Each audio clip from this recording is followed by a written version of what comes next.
buenas noches, comunidad. Bienvenidos y bienvenidas sean a la siguiente sesión de historias paranormales, de relatos e encuentros con el mundo de lo paranormal. Mi nombre es Uriel Reyes y no te detengo más. Apaga la luz y déjate llevar. Y entra en los siguientes relatos de la noche. Me llamo Laura García, soy de San José, California. Mi historia es muy corta y te la voy a contar en inglés porque aunque entiendo el español al escucharlo, me cuesta mucho hablarlo y todavía más escribirlo, pero espero que tú lo puedas traducir. Eran como las 10 de la noche cuando decidí regresar a casa.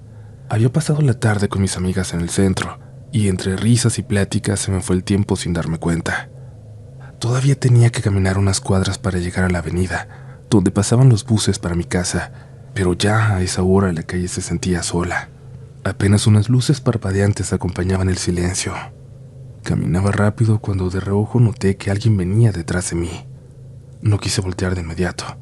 Pensé que sería alguien más dirigiéndose a la parada del autobús, pero los pasos empezaron a sonar más cerca, sincronizándose con los míos, como si esa persona estuviera tratando de alcanzarme. No tengo que explicarles el cómo, como mujer, algo así nos aterra sin importar el contexto, así que apresuré el paso. Al llegar a la parada me detuve junto a la banca de metal, y fue ahí cuando escuché una voz, suave, apenas un susurro. No corras, no es necesario. Me quedé inmóvil, con el corazón en la garganta. Alcé la vista y por una fracción de segundo vi el reflejo de unos zapatos viejos, desgastados, asomándose por debajo de la banca. Eran de mujer, y alcanzaba a ver parte de las piernas también, pero al mirar hacia atrás no había nadie. Mi cuerpo entero se llenó de escalofríos. Era imposible, no había nadie a la vista, pero esa voz, algo en su tono me resultaba familiar. En ese momento recordé la historia de la señora Rosa, una fanática religiosa que se paraba en la misma esquina, justo en esa estación, y se acercaba siempre a quien fuera para hablar de la Biblia y advertirnos de los pecados del mundo. Lo sé porque estaba a apenas 2 estaciones de mi casa. Muchas veces caminé por ahí. Dicen que la señora murió allí mismo, cerca de la estación, en condiciones bastante extrañas porque la encontraron muy golpeada, pero había quien decía que la atropellaron. Al menos esa era la versión que se contaba. Desde entonces, algunas personas dicen que su espíritu sigue rondando esa estación, que se sigue viendo, como buscando a alguien a quien hablarle, a quien seguir predicando. Mi cuerpo temblaba, y aunque no podía ver nada, sí sentía su presencia, como si sus ojos me observaran desde el silencio. Sin pensarlo, eché a correr hasta que llegué a la avenida, donde las luces y la gente me hicieron sentir un poco más segura. Y ahí, a pesar de la hora, mejor caminé hasta mi casa. No pensaba regresar a esa estación. A mi mamá le dije, pero nunca le conté a mis amigas lo que me pasó. Sabía que se burlarían de mí, pero cada vez que paso por ahí, sigo sintiendo ese escalofrío. Y aunque me cueste admitirlo, camino rápido y siempre evito esa banca, incluso cuando es la más cercana a mí para volver a casa.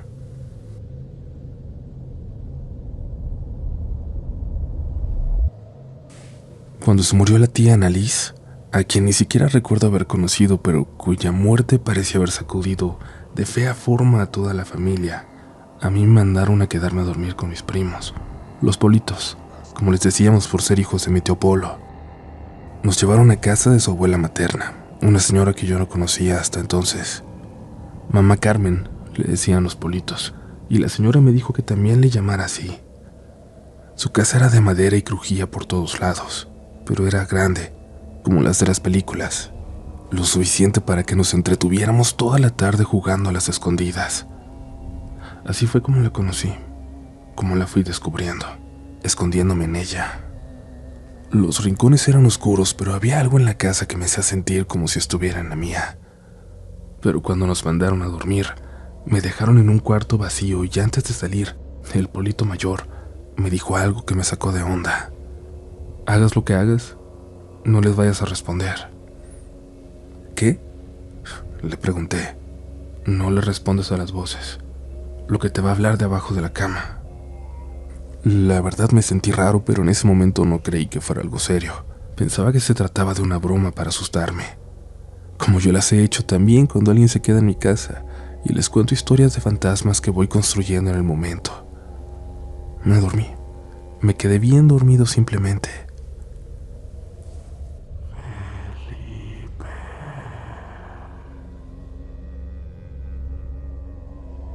Creí escuchar una voz que me llamaba.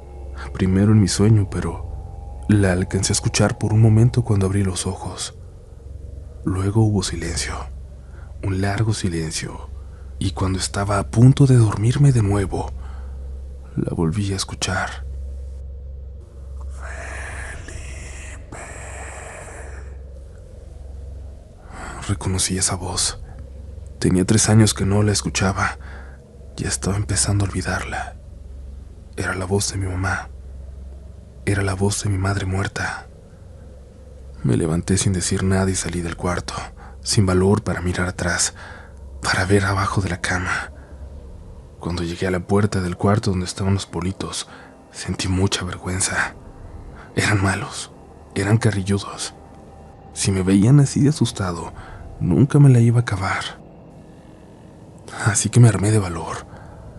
Me regresé a mi habitación. Era imposible que eso estuviera pasando. Estaba soñando. Tenía que estar soñando. Tenía que volver y quedarme dormido y ya. Caminé de nuevo. Entré a la habitación y me acosté. Y cuando ya había pasado un buen rato, cuando estaba más dormido que despierto, volví a escucharla. Felipe, te perdono.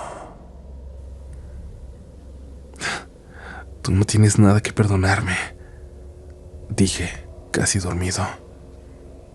Tú deseabas que me muriera, pero te perdono. Todo está bien. Y es que, comunidad, tengo que confesarles algo. Mi mamá tenía un problema de parálisis que le afectó en sus últimos años de vida. Y a mí me tocó cuidarla.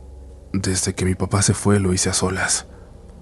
Él se fue porque no pudo con eso, con la responsabilidad, pero siguió mandando dinero, siempre, para cubrir todos los gastos.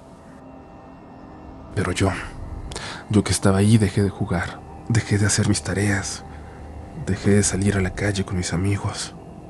Mi vida se convirtió en solo una cosa: cuidar de mi madre. Y en ese momento yo odiaba mi vida y a todos en ella. Sí, deseaba que mi papá se muriera, donde quiera que anduviera. Deseaba que mi mamá se muriera y se fuera por fin a descansar, y no estuviera ahí, acostada en la cama sin poder moverse, sin poder comer por sí sola, sin poder ir al baño por sí sola. Ese deseo era algo que nunca le había dicho a nadie. Es algo que, de hecho, por primera vez escribo tan siquiera. A ustedes, comunidad, porque les tengo la confianza. Y así, más dormido que despierto, le pedí perdón. Le pedí perdón a lo que fuera que estaba hablándome desde abajo de la cama. Bajé la mano. No sé qué estaba esperando. No sé si esperaba que alguien la tocara o sentir algo, lo que fuera, pero bajé la mano y eventualmente me quedé dormido.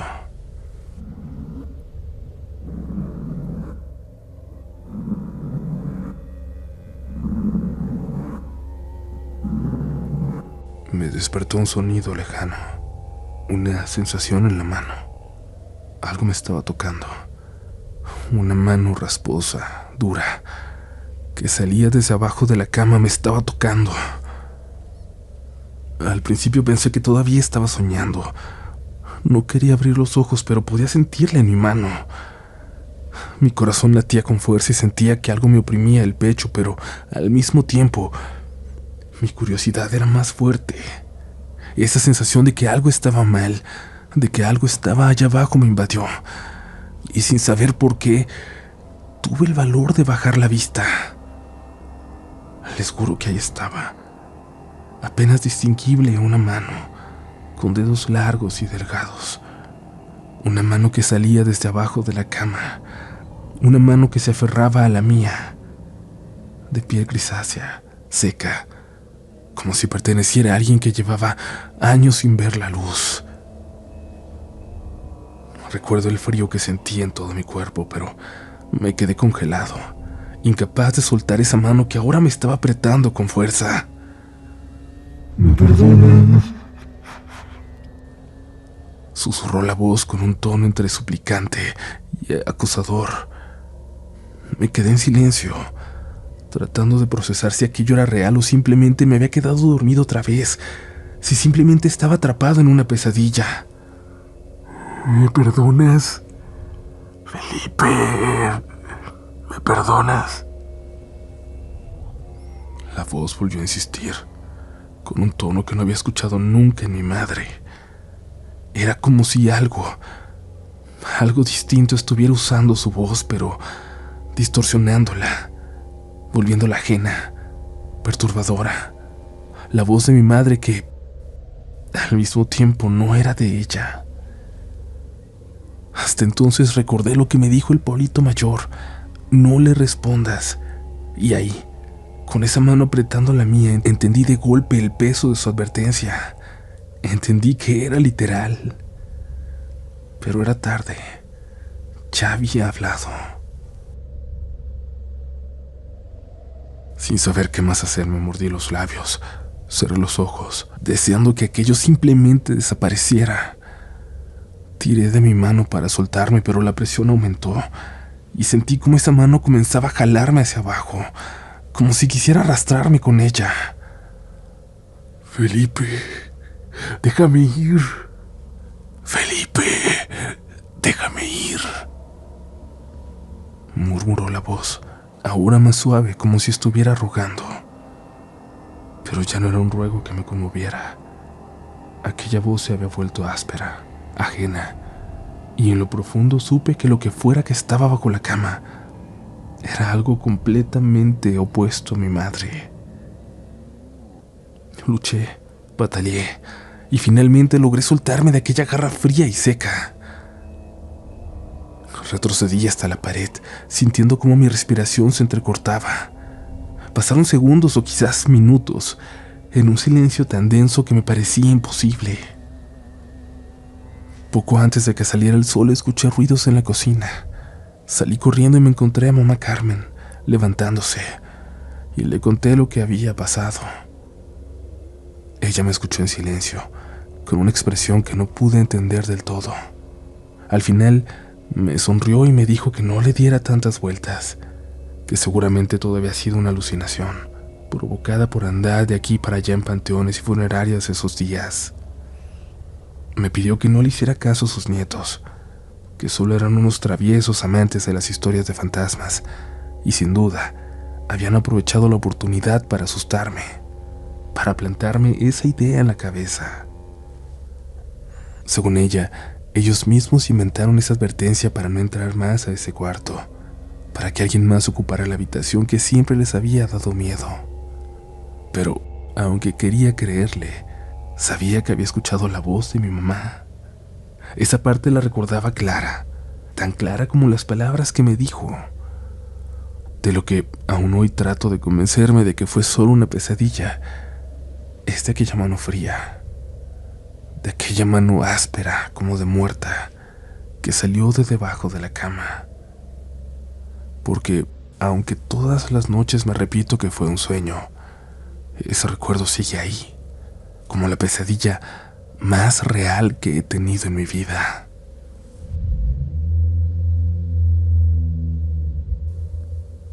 Muchas gracias por continuar por aquí. Te recordamos seguirnos en todas nuestras redes sociales para que seas parte de la comunidad VIP de Relatos de la Noche. Estamos como RDLN Oficial en todas las plataformas y por favor, muéstranos cómo nos escuchas. En casa, en el trabajo, en el camino, haciendo tarea, a solas, en familia, con tu pareja. Nos va a encantar ver Como te acompañamos a través de Relatos de la Noche, y lo más importante de todo, suscríbete a este espacio si no lo has hecho y déjanos un pulgar arriba o una review de 5 estrellas dependiendo de la plataforma de donde nos escuches. Por ahora es momento de seguir. Continuamos porque aún hay más relatos esta noche.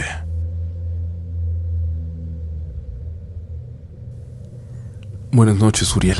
Quisiera compartir mi experiencia contigo y con toda la comunidad. Mi nombre es Cassandra.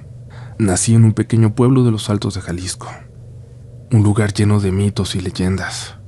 Algunos miembros de mi familia incluso se dedican de forma intermitente a la brujería. En mi caso, aunque hay quien diría que soy difícil de asustar, la verdad es que soy bastante miedosa. Sin embargo, me atrae todo lo relacionado con el terror. Encuentro una adrenalina adictiva en leer, ver o jugar videojuegos sobre el tema. Eso sí, quizá por todas las creencias familiares, suelo tener cuidado de no involucrarme con cosas o lugares que no entiendo.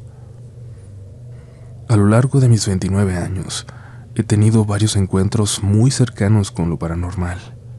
He visto apariciones de gente que ya no está en este mundo, sombras y otros sucesos extraños. Para mí y para la mayoría de mi familia, creer en estas cosas nunca ha sido una duda, sino una certeza. Mi historia comienza en julio de 2021. Estudiaba biología en un pequeño pueblo costero del sur de Jalisco. Era un lugar muy tranquilo y sencillo, con pocas actividades. Tras la pandemia, el dinero en mi familia, como en muchas otras, comenzó a escasear, y la necesidad me obligó a buscar un trabajo que pagara mejor que el ciber donde trabajaba los fines de semana, el café internet. Así, terminé en una de esas tiendas de autoservicio que están en todos lados. Pensé que era una buena opción, ya que los horarios eran medianamente flexibles para estudiantes y no había muchas opciones más, sobre todo en temporada baja. La contratación fue rápida. Parecía el trabajo perfecto, con buenos bonos y todo. Sin embargo, pronto comencé a tener problemas con mi gerente. Como estudiante tenía el tiempo muy limitado. Iba de 7 a 2 a la escuela y de 3 a 11 al trabajo. Apenas si me quedaba tiempo para comer en el camino. Una tarde, muy cansada de esta rutina, tuve una discusión con él sobre mi tiempo de comida. Molesto, el gerente me dijo que dejara de quejarme y que me pusiera a trabajar, que si seguía así me iba a dejar tronada, o sea, en el peor turno posible. Y esa misma semana me tocó a mí y a una amiga acomodar el CEDIS, donde recibíamos el cargamento de productos de la tienda. Estábamos platicando de series de televisión y música, cuando de repente mi amiga se quedó mirando las chamarras junto al cuarto frío y dijo: «No manches, Cas, se acaban de mover». Yo en ese momento, completamente harta de los malos tratos y el estrés de la escuela, le contesté que no bromeáramos con esas cosas, que seguro se habían movido por el aire o algo así. Pero ella insistió, y yo pensando que solo quería asustarme le respondí molesta: «Ya, no es nada. Y si hay algo, que deje de estar molestando. Ya suficiente tengo con aguantar al imbécil del gerente y el sueldo miserable como para tener que preocuparme también por fantasmas». Y así pasaron los días, y el gerente cumplió su amenaza. Me asignó el turno de la noche, un viernes, justo cuando había una fiesta universitaria en el bar de al lado. No me quedaba de otra más que aceptarlo, aunque al menos me pagarían mejor en la noche, y tampoco soy de salir mucho. El turno transcurrió con normalidad. Varios clientes borrachos y otros hasta arriba de quién sabe qué, pero nada fuera de lo común. Sin embargo, hacia las 2 o 3 de la mañana empezó a llover intensamente. La tormenta fue tan fuerte que se fue la luz en toda la tienda, obligándonos a depender del generador de emergencia. Fue entonces cuando una señora, cliente frecuente, se me acercó y me dijo algo que me heló la sangre.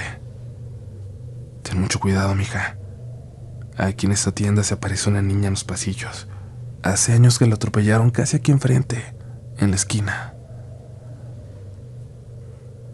Y como arrepentida de lo que me acababa de decir, la señora trató de calmarme, asegurándome que no me fuera a asustar, que la niña no era mala, pero cansada como estaba y tras lidiar toda la noche con gente fuera de sí, apenas le presté atención, aunque en el fondo sus palabras me dejaron una sensación extraña.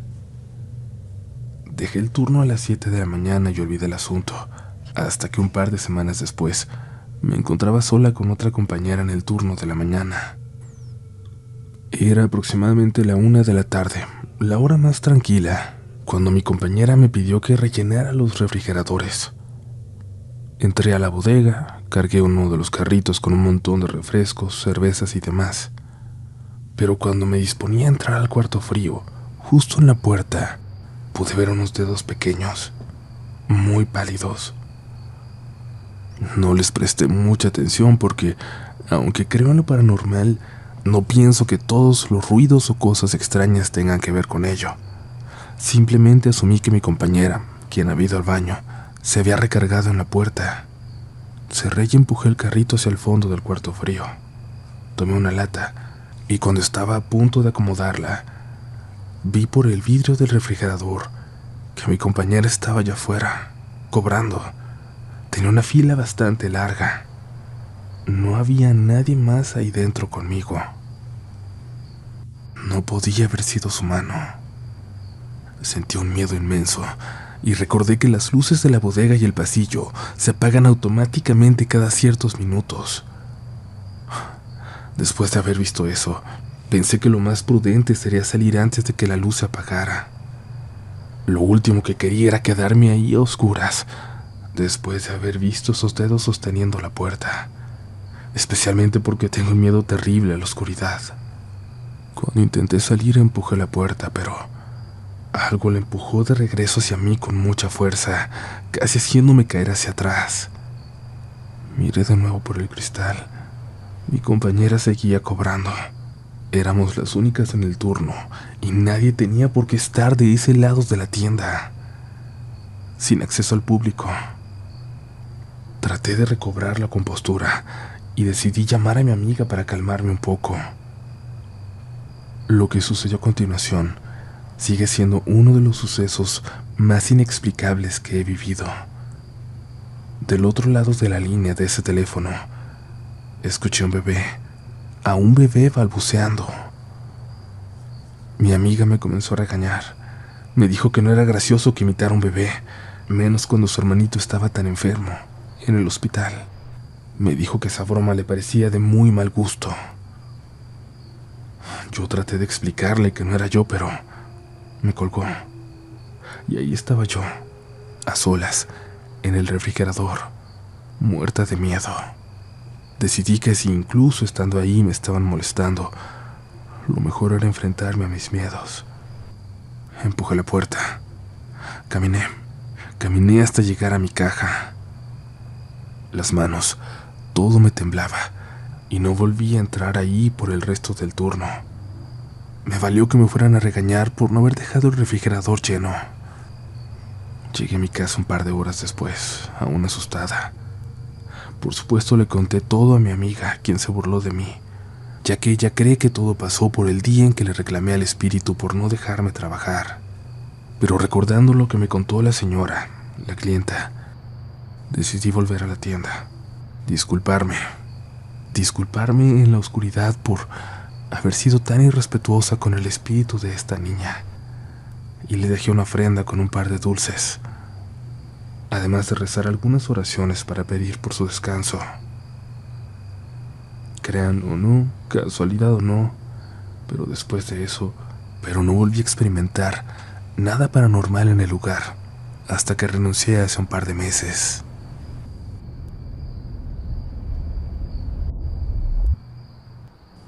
Buenas noches. Hace un par de días descubrí tu canal y me encantan tus historias y la forma en que las cuentas. Te escribo para compartir algo que me pasó hace tiempo, en noviembre del 2011, cuando me encontraba en el hospital del IMSS en una ciudad del estado de Zacatecas, haciendo mi internado como médico. Esa noche me tocó guardia en el área de ginecología, y pasada la medianoche estaba en el módulo de enfermería, escribiendo notas. Recuerdo bien la hora, porque justo en ese momento era la merienda en el comedor del hospital.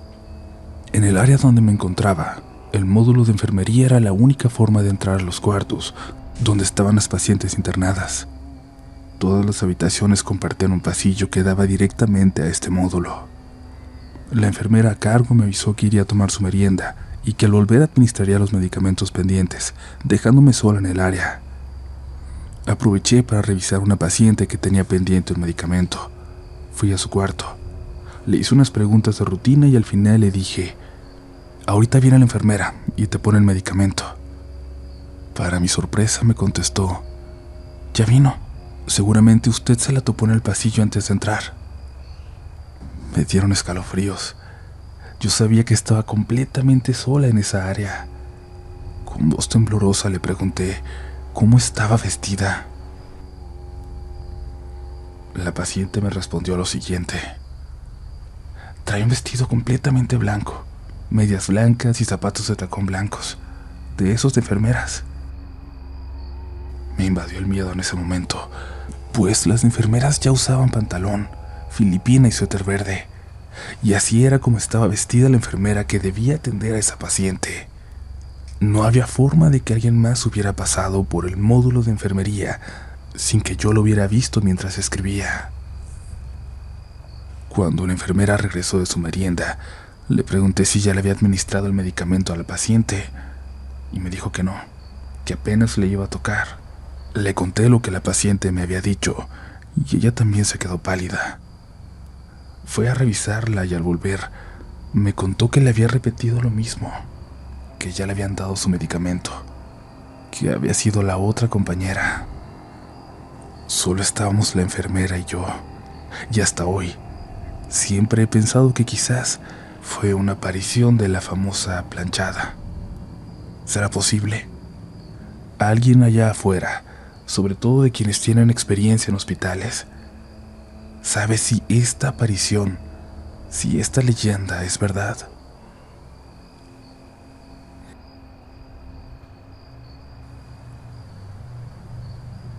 Este relato me lo contó mi abuelita, quien falleció hace casi 5 meses. Antes de que partiera me aseguré de preguntarle todos los detalles de esta experiencia, pues estaba enferma y sabíamos que no estaría mucho más tiempo con nosotros. Mi abuelita era originaria de un pueblito llamado Cieneguita, en Guanajuato. Me contó que su abuela paterna, cuando ella era pequeña, nunca la quiso.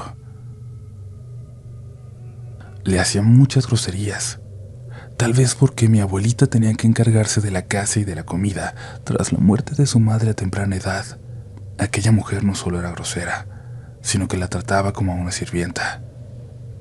Le tenía tanto miedo que evitaba quedarse a solas con ella, pues, además de los malos tratos, la pellizcaba y le jalaba el cabello si no obedecía. Eventualmente esta señora enfermó y estuvo mucho tiempo en cama, sufriendo de una enfermedad que acabó llevándola a la muerte. El día que falleció pidió hablar con mi abuelita, ya que decía querer despedirse y disculparse por todo el daño que le había hecho. Mi abuelita no quería entrar en la habitación.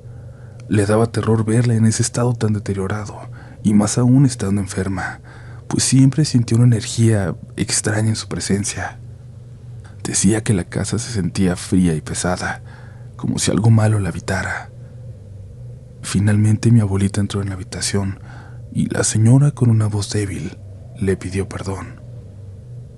Mi abuelita le respondió que la perdonaba, que se fuera en paz, que buscara el camino hacia Dios. Sin embargo, su abuela le contestó con una mirada oscura: con Dios no, voy a ir a cualquier lado, menos con Dios. Esa misma tarde falleció.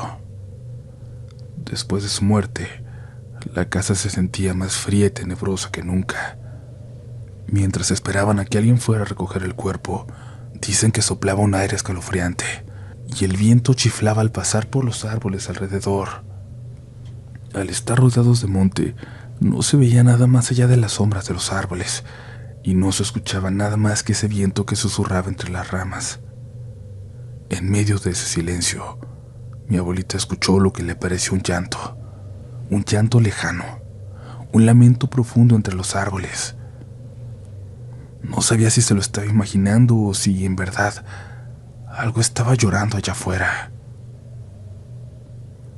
Esa noche, mientras los demás preparaban la casa para el velorio, mi abuelita se quedó en la cocina, sintiendo un frío inusual para esa época del año, pues apenas estaban saliendo del verano.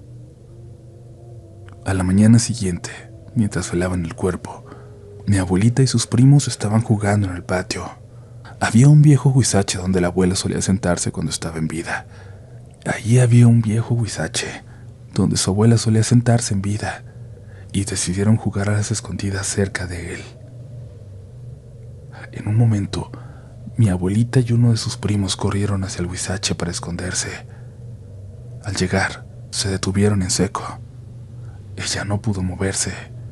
Las piernas le temblaban. Y es que ahí sentada bajo el árbol, vieron a su abuela, la misma mujer a la que estaban velando adentro. Dice que la miraba fijamente con los ojos oscuros y vacíos, sin un rastro de vida en ellos. Mi abuelita sintió un terror que nunca antes había sentido, como si estuviera viendo algo que no pertenecía a este mundo. Su primo también la vio. Los dos salieron corriendo con el corazón latiendo como nunca. Sabían que no era posible. Sabían que la mujer a la que estaban velando no debería estar ahí, que ya estaba muerta. Mientras los adultos rezaban por el alma de su abuela, mi abuelita escuchaba las palabras que, aunque hablaban de Dios y la Virgen, sonaban escalofriantes en el silencio del monte. Ese ruega por ella y por nosotros los pecadores parecía flotar entre los árboles y el viento, creando un ambiente macabro que, incluso al contarme esta historia, todavía le provocaba escalofríos. Corrieron de regreso a la casa. Mi abuelita entró de inmediato en el cuarto donde la estaban velando. Todos la miraron extrañados por la manera de irrumpir, pero ella solo quería confirmar que el cadáver seguía ahí, en el ataúd. Cuando se acercó y la vio, sintió que el corazón se le detenía. Estaba segura de que la había visto afuera, ahí sentada en el huizache. Sin embargo, el cuerpo permanecía en el ataúd, mientras el viento y los rezos continuaban sonando en un tono sombrío. Al día siguiente, llevaron a su abuela al panteón del pueblo. La ceremonia transcurrió con normalidad. Hicieron la misa y el entierro, y colocaron un rosario entre sus manos, que cruzaron cuidadosamente sobre su pecho. Sin embargo, al día siguiente, alguien llegó con la noticia de que habían desenterrado el cuerpo. El papá de mi abuela acudió de inmediato y, para su asombro, encontró el ataúd en el hoyo y el cuerpo de su madre afuera, con los brazos extendidos, y el rosario que debía estar en sus manos estaba dentro del ataúd. Volvieron a acomodarla y repitieron el entierro. Pasada la noche, alguien nuevamente avisó que la señora había sido desenterrada otra vez. Pensaron que quizás era una broma macabra, un acto de vandalismo, así que decidieron poner vigilantes en el panteón. Una vez más, la acomodaron dentro del ataúd, amarraron sus manos y colocaron el rosario entre sus dedos. Pero a la mañana siguiente, el cuerpo otra vez estaba fuera, en la misma posición, con los brazos extendidos y esta vez despidiendo un olor de descomposición que no podían ignorar.